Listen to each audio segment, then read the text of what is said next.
First up, Kang ain't dead yet. While Avengers Doomsday is officially centered on Doctor Doom, a new rumor suggests that the film may still carry echoes of Kang the Conqueror, possibly through Doom's variants or Doombots. So, what do we think about that, guys? I mean, are they just trying to like sandwich Kang in there, or what's going on?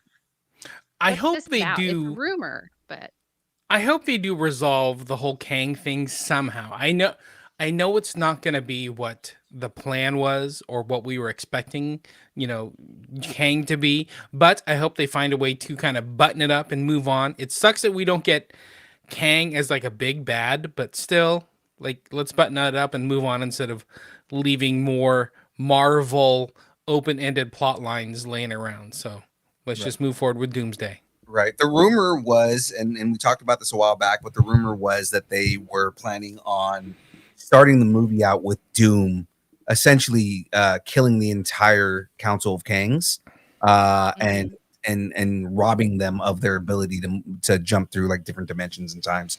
So I feel like that is probably a way to button it up and get through and move in and explain Doom and kind of like also show how powerful he is, that he can take out the entire Council of Kangs. So I think that's the route they're going to go. I Yeah, think so. so I mean, I I agree with you both. Like I do agree with you both. I think they have to at least mention Kang because like he was such a big deal for like for like I mean, he was set up to be the big bad in Doomsday. And then they had to change it because of the unfortunate thing that happened to Jonathan Majors. Whether he did it or not, I'm not going to get into that. So, there are a couple of things that I do want to talk about with this. If you guys want to follow me along Yeah, or yeah, yeah. with it, because they said one of the things about this is that the film is expected to bridge the multiversal fallout from Loki and Quantum Mania.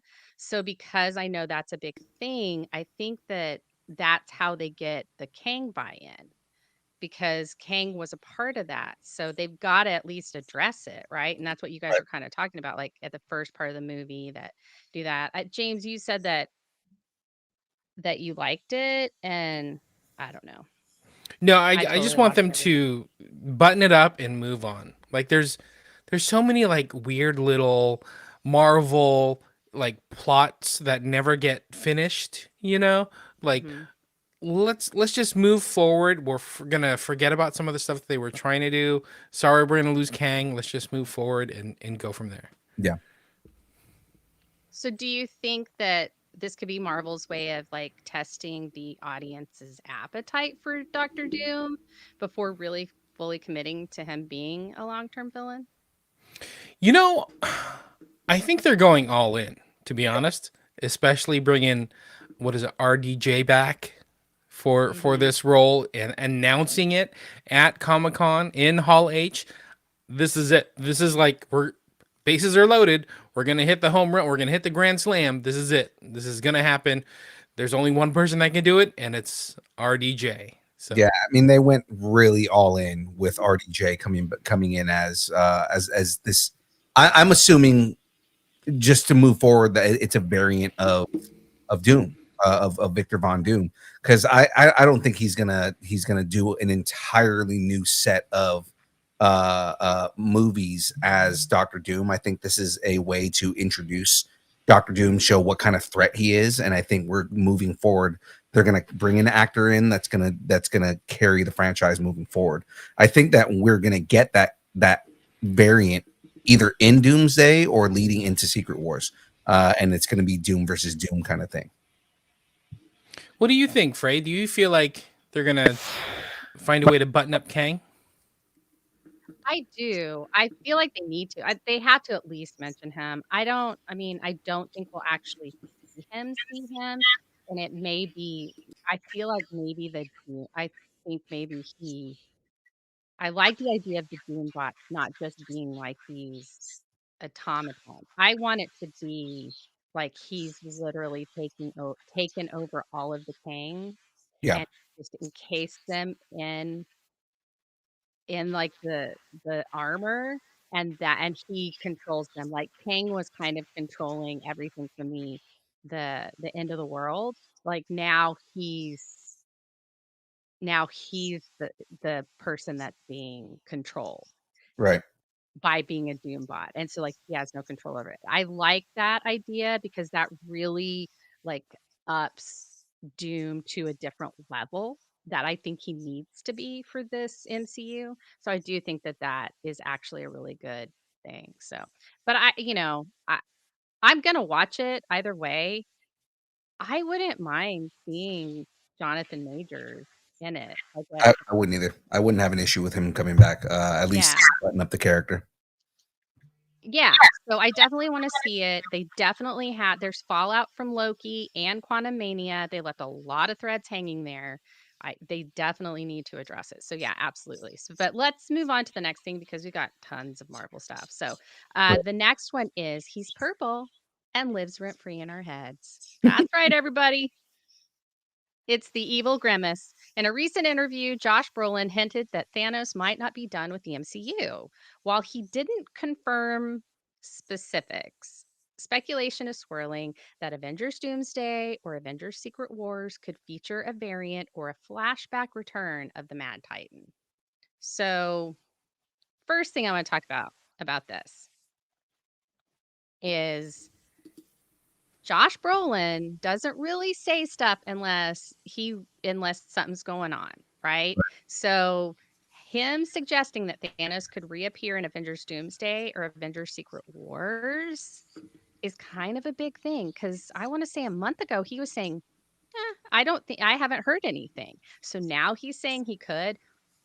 What do we think happened in between then and now? Right. Again, it could be Marvel, Disney pulling out all the stops to be like, let's do everything we can to make sure Doomsday is a hit. I don't Right. know when was the last time we saw Thanos? Was it Well, Endgame? Endgame was the last time we saw him. Yeah. okay, but I was gonna say if you count like the animated stuff, we've seen him since then. But that's True. different because I True. don't think the animated stuff he's been in is really canon. It's like the what if universe or whatever. Right. It's alternate universes. But it means he's on the payroll. Yeah. And that means something. That means something. Just Well, like and also, Scarlet Witch. yeah, but I feel like there are certain actors that people love working with, right, in Hmm. Hollywood, and Josh Brolin is one of them. Yeah. He used to be an asshole. Don't get me wrong. He used to be a total asshole. But he's really come into his own to the point where he's so open to just experiment and do different things. And I Hmm. think a lot of the directors that are out there now really enjoy that and want to work with him again. So I absolutely think that he could be in like in one of these. I don't know how much of it. Hmm. And I know he's not a big fan of the mocap stuff. I know it was weird to him, but he's had a few years to really like get into it and and he's been away from it. It seems like once people are away from Marvel for a while, they want to come back. Yeah. And so I don't know if this is just him wishful thinking. What do you think, Bill? I know that he has mentioned not only he was talking about an arc that he liked in reference to Thanos coming back, but he also has mentioned multiple times that he'd want to come back as Cable. So, and especially since we're kind of leaning into this X-Men universe and the X-Men stuff, I do see him coming back as Cable as well. So him teasing coming back doesn't necessarily mean Thanos. Yeah, I could see that too. I wouldn't mind him coming back as Cable either, but I think if he comes back as Cable, they're going to kill him off like that because I think all of the X-Men that are going to be in this are cannon fodder.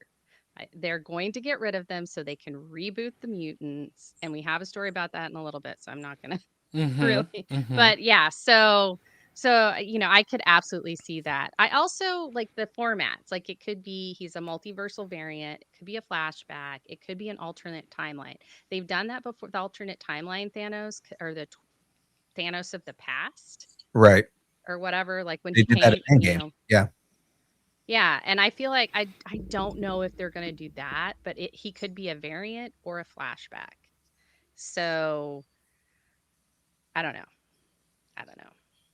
And he, like we mentioned, he did the what if stuff, and like James said, like they really are putting all the stops out and legacy villains. I mean, how many times have people talked about Thanos? And the last time he was in live action was Endgame, and that was what, 10 years ago, 15 Right. years ago? God, it's been that long now. The only thing I can It's think been a of, while. the only thing I can think of is, Fantastic Four First Steps takes place in a different Marvel universe. Right. What is 828? So my thinking is maybe we get a little bit of like what you're saying with the Kang thing, a little bit of a build up of who Doctor Doom is.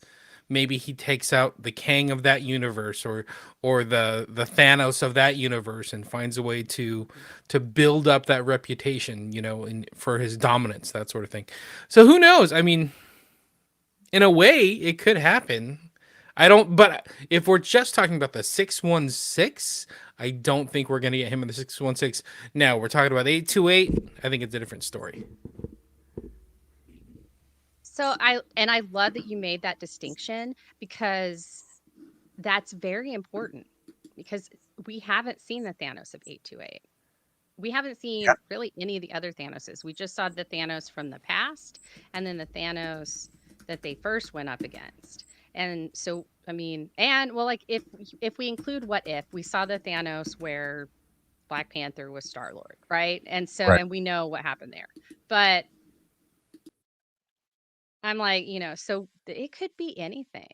We could get Josh Brolin as Josh Brolin, and he's just a guy named Thanos. That could be a thing. That could be a thing. So I'm like, so anyway, I think we've had enough Thanos splaining. Let's move on to the X-Men, because we were just talking about that. So I'm sensing some unresolved daddy issues. Oh God, A here. new rumor claims that Cyclops and the Summers family, including Jean Grey, Havoc, and Cable, will anchor the MCU's upcoming X-Men reboot. This would mark a shift from the Wolverine centric focus of past films, spotlighting a more team driven, maybe family dynamic, because I know everybody's really high on the Fantastic Four right now, and they're the first family. The Summers could be the mutant family. So Mm-hmm. anyway, um, what do you guys think? The X-Men centering on Cyclops and the Summers family. Do you think it's a lot of like dad abandonment? Are we just going to see dads walking out the doors? It's 100% child abandonment. The entire thing is going to be child abandonment. It's going to be Corsair abandons his 3 kids, and then Havoc and Cyclops and what's their younger brother's name? Supernova, something like that. Or he I has the thought it was Vulcan. I thought Vulcan was his That's what younger. it is, Vulcan.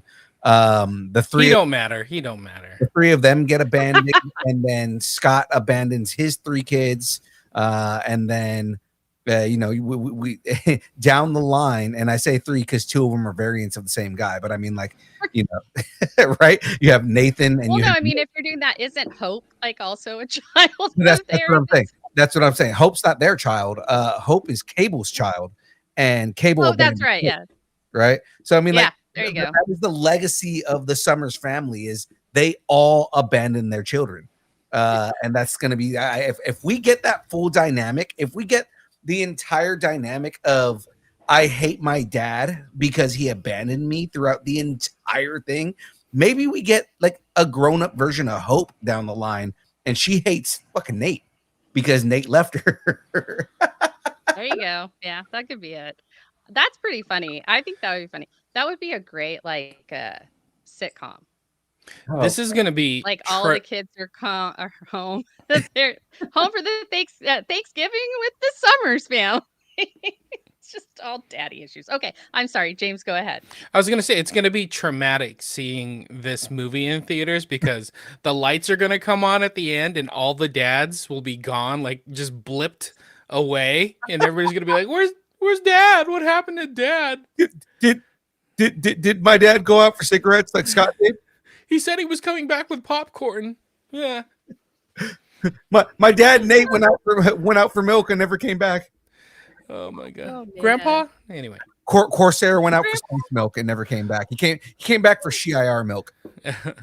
so Right. going He had to going get that blue milk. going back to the story, I will say this is a good place to start, only because we can hone in on some characters and like, okay, this is the story we're gonna tell with these small bits of characters, 5, 6, 7, and then everybody else is kind of supporting characters, and we can build it up from that point on. So at least it introduces us to the family, to the trauma, to the X-Men, and then we can kind of expand out from there. Yeah, I mean, all jokes aside, this is probably the right place to start, right? It's X-Men should always be around the leadership and the people who are leading the team. Scott is arguably one of the best leaders that the X-Men have ever had. When I say arguably, because if you really get into Aurora when she leads, she kills it. So I mean, like, between Scott and Aurora Monroe, Storm, those two are like easily the best leaders of the X-Men. And I feel like you do need to start with Scott Summers because there's so much that he is involved in and that revolves around him. Go ahead. I was gonna say it also gives us a different point of view instead of another Professor X, Magneto origin story building from the school out. We can go at it from a student perspective or from a family perspective and move out from there. Right. You made the point that I was going to make. James. Yeah, It's I amazing. gotcha. love it. Because I'm a dad and I stole it from you. That means I'm out. All right. No, so I was going to say this actually having it focused on like the Summers family and have like Jean, Havoc, Cable, that kind of stuff. It really does like almost uh, fraction out into different things because like you've got Havoc who has his own set of issues. Yeah. But that'll get us into Polaris and that'll get us into other things. You've also got Jean Grey and her fractured, like if they go with the fractured psyche that she's supposed to have, which I hope they don't do that. I hope they just make her Jean Grey. Yeah. And then they've already said that they're not going to be bringing back the Phoenix because they've tried and failed with Phoenix twice. So they said that they're going to focus on her. I would like to see them actually refer to her as Marvel Girl at one point, because I mean that would be great. Before they decided to go, we're just going to go Jean Grey, but like her as Marvel Girl would be kind of cool, or like make reference to her being Marvel Girl at some point. I'd like to see Madeline Pryor, and I'd like to see the acting chops on whoever they choose to get as Jean Grey, to see that dynamic of her being Jean Grey, but then interacting with Madeline Pryor. And like, I'd like to see an entire movie about the Goblin Queen. Like, I mean, that would be great. A great story to have. Yeah, and there's so many stories, so many X-Men stories, and I mean, I hate to say this, 90% of them have nothing to do with Wolverine. Yeah, they're like Scott and Jean are much more prominent in the series, than Wolverine. Like he left for like 10 years, like so, and like you bring in Kitty Pryde, she's younger, it's very family oriented, just like James was saying. It's very, very family oriented, doing it this way. And then you have like, okay, Cyclops has some sort of issue where he and Jean have to go somewhere. Then Aurora takes that. Then you've got Aurora as the leader and she's killing it. And that can bring in Forge. It just really opens it up a lot. Right. Really I'd like to see. I was gonna say I'd like to see if, because they are planning on bringing Wolverine into the universe. I'd like to see him in different parts of the MCU instead of being stuck with the X-Men.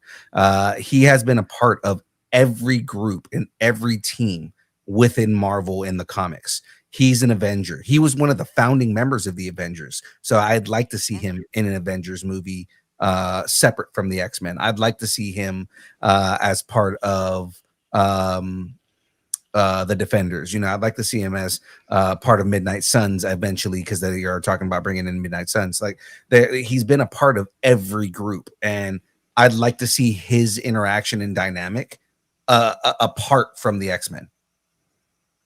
Have if a team has a hot woman in it, Wolverine's been on it. Wolverine's been on it. Yep.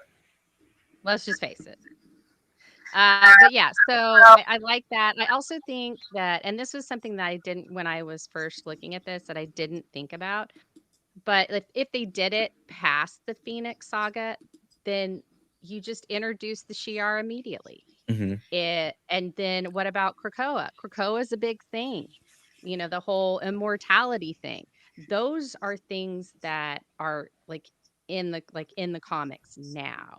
And so instead of going back and doing those, you can, but you could do those as like prequels or something. But if you want to like cross promote your brand, do something that's going on right now, a Hellfire Club gala or something like that. I mean, I really am on board with the whole James Gunn, everything's living in the universe already. Do that with the X-Men and then tell those stories if you want retroactively. That's a, you know, the Phoenix saga or whatever, and you can do flashbacks of that and start that and then have the third movie about like, well, what really happened, or something like that. You could do a whole bunch of stuff with it. So, but I feel like we've beaten this um like a deadbeat dad. All right. So don't call it a crossover, right? Right. Right? Right. Marvel has confirmed that the first trailer for Avengers Doomsday will premiere in theaters alongside Avatar Fire and Ash next month. Expect a tone-setting teaser that introduces Doctor Doom and hints at multiversal stakes. That's why I said don't call it a crossover, because I don't want it a crossover with Avatar. All right, so let's talk about this. The first thing I want to talk about, let's just get it out of the way. Get it completely out of the way. Is this Disney's way of leveraging better Avatar sales? Like people going to see that in the theaters because it's going to have Doomsday, like Avengers Doomsday as one of the trailers. This is what they did with Star Wars. Not Disney, but I mean, this is what they did with Star Wars. I mean, they literally sold movie tickets just so people could see the trailer for Phantom Menace. I think that that's what they're doing. Now, the other thing that I think the thing that weirds me out about this is that we're getting a Doomsday trailer before we're getting a Spider-Man trailer. That too. Like, Yeah. what the heck? But I'm not even going to talk about Sony. We don't have any Spider-Man stuff. I feel like should be a Sony free zone. The Sony free zone tonight. I'm just saying, because Spider-Man is supposed to come out before Doomsday. And no, I get it too. Like, I understand, but I'm like, okay, go ahead. Yeah. No, I mean, like I said, it's just that's weird to me. And I think that is a Sony move, just because word up to Marvel, they probably already have that done, but they're still filming Spider-Man. They haven't wrapped that yet. So I mean, like, it's kind of funny that that's just kind of the way it is, and they've already wrapped Principal on Doomsday. So it's like, yeah, that's true. I mean, it's a first trailer, so, and we know not a lot of story gets done in the first trailer. It's really just a lot of like blink and you'll miss it kind of things. So, but that was the first thing I thought of when I was like, this is totally a money grab for Disney. They want Avatar to have a better share, and that's really the whole reason. Yeah. I mean, obviously, I want to see it, but I'm not going to watch Avatar Fire and Ash. I haven't watched the second one. I wasn't a really big fan of the first one, to be honest with you. So I'm like, I feel like this trailer is going to be super tense. Like, I think that's what they're going to do, is it's going to be like a 30-second teaser, and it is going to be just and it's going to be so thick in tension that you can cut it with a knife. It is going to be life and death stakes, and there's going to be just like a lot of like just heart grabbing thriller level action. And I don't mean like, explosions and a bunch of fights and stuff. Like, it's going to Yeah. show Doom dominating everyone, and it's going to give everybody existential dread. It is going to be one of those trailers. So on that point, do you think we will see in the first trailer Robert Downey Jr.'s face in the Doctor Doom? I don't think so. I think he'll be covered in the mask the entire time. I actually think it'll be like a quick reveal at the end of the trailer. It's not going to be him in the trailer the whole time. I think we'll see the cloak, the Mhm. green cloak. We might see some kind of armor, maybe even not the mask itself. I think everybody that they've announced, we might see, like what young Phil's saying, we might see them in some kind of danger, during a battle, almost looking defeated, that sort of thing. I think it's going to be that. I also think they're going to piggyback on kind of re-showing the Fantastic Four First Steps end credit scene and piggyback on that. Yeah. So even though it might be, say, a 30-second trailer, part of that's going to be what they showed in the Fantastic Four First Steps, end credit scene, that sort of thing. So as far as Yeah. Disney doing that, this is Disney marketing 101. Yeah. This is one hand is helping the other hand. And if anything, I think this is them supporting James Cameron. Like, hey, we're playing ball with you, James Cameron. We have more movies in store. If you want to do them, we have entire lands set up in Disney World. So yeah, we want to make sure that Avatar does well because it helps Disney as a whole. Yeah, absolutely. So let's take a left turn and go and head on down to Hollywood. Okay, what do you guys say about that? I'm okay with that. You okay with that, James? Let's do it. All right, let's go. Struggling actor and reluctant superhero. Meet Simon Williams. The first clip from Marvel Studios' Wonder Man gives fans a glimpse of Yahya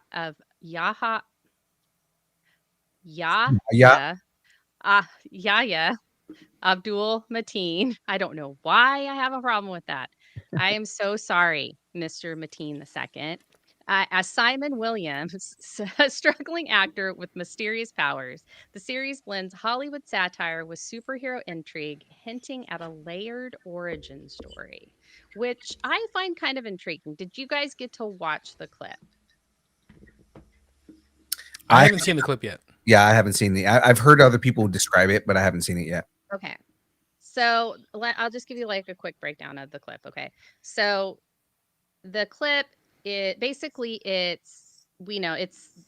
rebooting Wonder Man. So think like the old 70s Captain America movie. And now they're rebooting it, and it's Chris Evans. It's coming in, he wants to audition, and all these people are auditioning. So that's where Simon Williams is. He grew up loving Wonder Man, the 70s Wonder Man, or whenever, like the 80s or 90s, whatever. And he thinks he's made for the role. So he's talking to Trevor Slattery, our favorite maniac actor, and the glass, his Scotch glass, the liquid in it starts like has like these little waves on there. And Trevor notices it, but Simon doesn't. And then the clip goes on to, oh, he's going to audition for it. He's got to get the role. So he goes into audition, and the person is like, look, you have to sign this waiver saying you don't have superpowers. And he looks at him, he goes, yeah. And then he signs it. And that's basically the clip. So it's just like, hey, Wonder Man's being remade, and this is Simon Williams wanting to be Wonder Man. Okay. So that's it teasing his energy-based powers. We don't really know. I mean, all of us know, right? Because we all know who Wonder Man is, right? Yeah, he's got energy manipulation powers for all the audience who may not know much about Wonder Man. And it's interesting because it's almost a reversal of what he is in the comics, right? He's an actor that basically plays himself on TV, and like, basically has like all these. Think Booster Gold if Booster Gold was an actor and not a social media star, right? Like he Right. creates Yeah, absolutely. situations and these stories that makes him seem like he's this grand superhero, but really he's just an actor that has superpowers. And I like the idea of this of him being a superhero that wants to be an actor Yeah. and kind of Well, really the way that it a bit. that seemed I'm sorry, go ahead. Go ahead. Oh, no, I finished. Oh, I was gonna say it seems to me like maybe at the beginning he doesn't know he has superpowers. Mm, And so that's something that when I saw that, I was like, I'm going to watch this anyway, but now I'm a little bit more intrigued about it. Maybe they learned some lessons with She Hulk as far as She Hulk really focused on the comedy. I loved it. I loved She Hulk, one of my faves, but it really focused on the comedy. And yeah, so I'm wondering if they learned a couple of things from that. And so they're dialing back the over the top comedy, and it's going to be a little bit more subtle. Maybe Ben Kingsley's going to be the main focus of the comedy part of it. But I'm really interested to see what they do with it. mhm, I love Simon Williams. Of all of the characters, I loved West Coast Avengers, and apparently there are subtle nods to West Coast Avengers in this, hinting that it might happen, and I'm so excited. yeah. And so I'm wondering, like, forget about Vision. What if Wanda shows up in this? Okay, okay. I don't see why Wanda would show up in this specifically. What if Wanda, after the whole Wundagore thing, has amnesia? Like she's lost her sense of self. And so Mm, she's in Hollywood thinking that she's doesn't have powers or anything because she doesn't know. And so she just winds up like it's like a cameo type thing. Like she just meets him or whatever, or she's auditioning for something or whatever.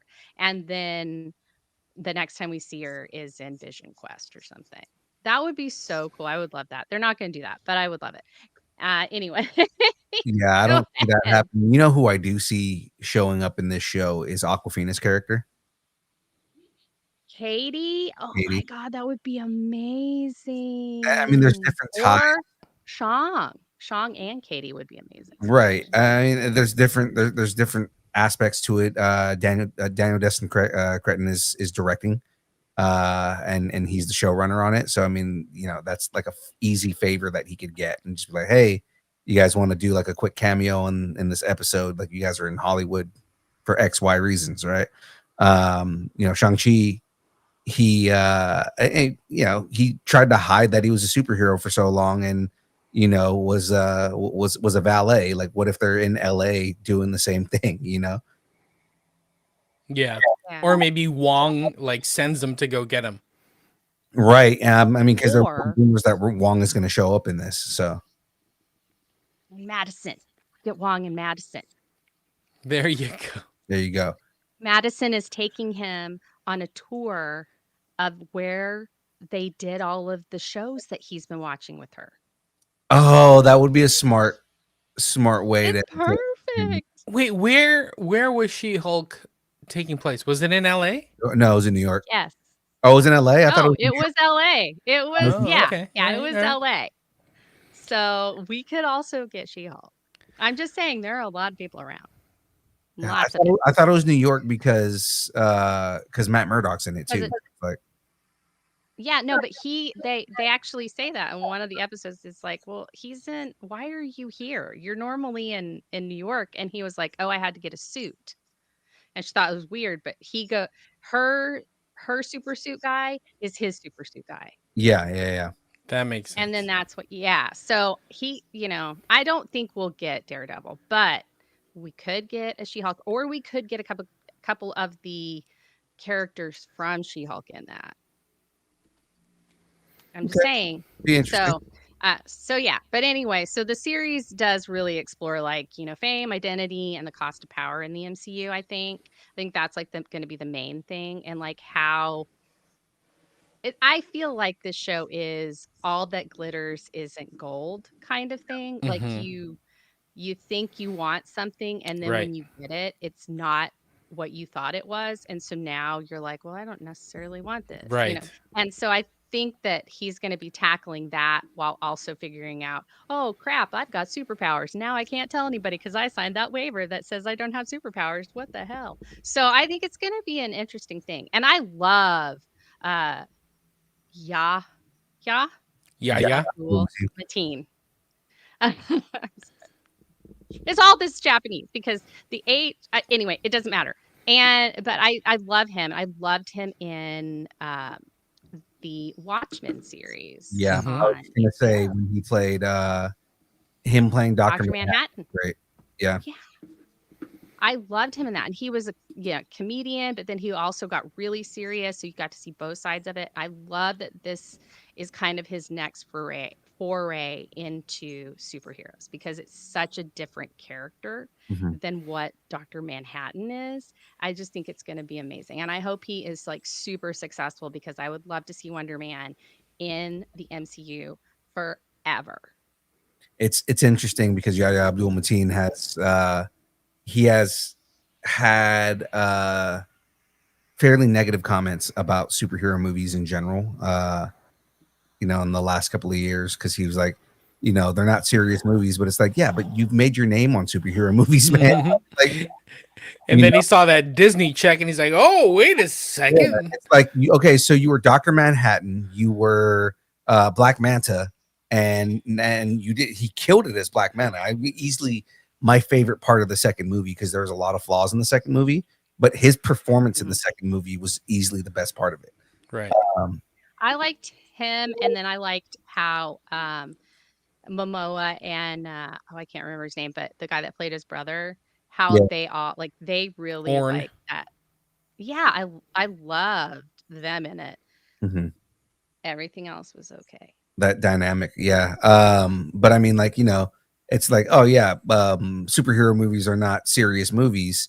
I'm a thespian and I want to do more serious movies, and it's like, yeah, but you made your name on two superheroes, man. Like, like I get it, you want to do like more serious roles, but at the same time, like, I feel like this is a chance to do that because this type of show and the way that they're doing this is kind of like in actors acting like workshop, Yeah.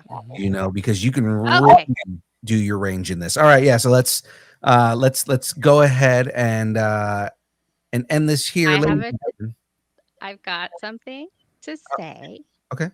Let me say it real quick.